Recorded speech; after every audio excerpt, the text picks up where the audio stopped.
Bert paired in comparison to the diving horse. That has nothing to do with his family's tradition. 39 through 40 is talking about he got the wind burn on his forearm from the cool, salty breeze off the Atlantic, and he still can't go to Jersey Shore without bringing home a fresh saltwater taffy. That has nothing to do with his family's tradition. 43 through 45 is describing that the horse is about to jump from 30 feet high into a pool, and I recall staring at the odd side of a horse standing as calmly as you please on a platform above a pool just like the kind I swam in at my Aunt Ann and Uncle Leo's house. That has nothing to do with the tradition, so it is A. Lines 30 through 32 reveal detail about the tradition of the narrator's family. The details in lines 38 through 49 develop a theme of the passage by showing how experiences can be more exciting than stories, that memories can be both powerful and detailed, that the past can feel more intense than the present, how spending time with family is important. So, lines 38 through 40 is all about how, thinking back on the day, I remember the windburn I got on my forearms from the cool, salty breeze off the Atlantic, a first for me. And to this day, I can't go to Jersey Shore without bringing home a box of fresh saltwater taffy. But above all, I remember anxiously getting bleacher seats to see the diving horse. As we took our seats, the horse with a fellow named Arnett Webster, clad in rubber wetsuit on its back, was about to jump from a platform roughly 30 feet high into a pool. I recall staring at the odd sight of a horse standing as calmly as you please on a platform above a pool just like the kind I swam in at my Aunt Ann and Uncle Leo's house. To a recorded drum roll and cymbal clash, Webster urged the horse forward, and the two fell through space to make the biggest splash I'd ever seen, even bigger than the cannonballs my uncle could make in his own pool. Wow. And then both horse and rider surfaced, though for the life of me, I can't recall how they got out of the pool.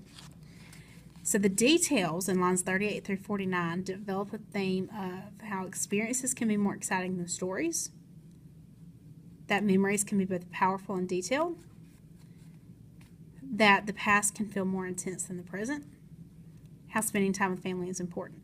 It does not say anything about the experience being more exciting than the story, and it doesn't say anything about spending time with his family, and it doesn't relate his past experience to the present, so it is B. Memories can be both powerful and detailed. Read lines 48 and 49. Wow. And then both the horse and rider surfaced, though for the life of me, I can't recall how they got out of the pool. The purpose of these lines is most likely to emphasize the narrator's amazement with the outcome. Possibly. That is a good reason. To imply the narrator had an imperfect memory. No, I don't think that's what he's trying to portray. To highlight the anxiety of the narrator experienced. No, it doesn't say anything about his anxiety. To show the seriousness of the situation. This wasn't a serious situation, it was an entertaining situation. So it is to emphasize the narrator's amazement with the outcome. Read lines 50 and 51. So 2 months later, when Sister Mary gave us the essay assignment, it was easy as falling into a pool. These lines mean that the narrator has a vivid memory of the previous summer's events, is comparing his achievement to that of the horse, is fondly remembering the horse's splash, has strong feeling of excitement. Okay, he does have a good memory, but that's not what this is meaning. He's comparing his achievement to that of the horse. That is probably what he's doing, but let's look at the other ones.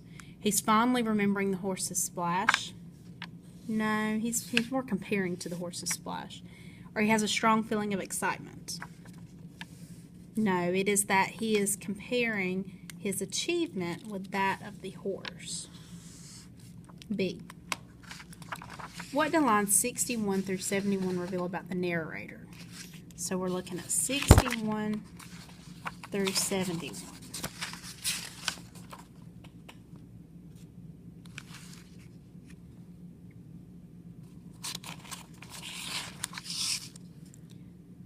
It was at that age as my father confirmed that I started to write stories, not just read them. I soon took to writing as I had taken to reading. I wrote about monsters, superheroes, and what could pass for a fourth grader's version of a mystery.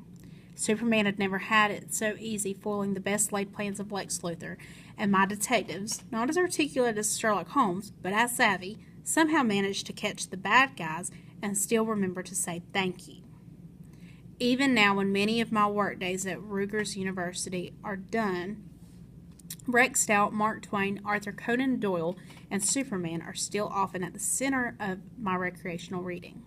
And then I write a mystery. Whatever thread each of my various detectives picks up and untangles, something inside reminds me of the chubby kid with the glasses urging the horse to jump, jump. So lines 60 through 71 reveal he currently writes books for children. No. He's reminded of his childhood when he reads. It does not say that. He imitates the style of the authors he admires. Does not say that either. He continues to have many of the same literary influences. Yes, he does continue to have the same influences he had when he was a child. The author develops a theme of the passage mostly by describing how he was different from other children in his class. It does not say that. The types of stories he wrote when he was younger. No. The types of books he liked to read when he was younger. It does talk about that, but that's not the main purpose of this article. How people and events inspired him to write it. This is what the entire article is about, is how this experience, this event that he had attended, and the nun Sister Mary at his school, they are the ones that inspired him to write The Diving Horse, which jump-started his love for writing. So that is the mostly describing the passage.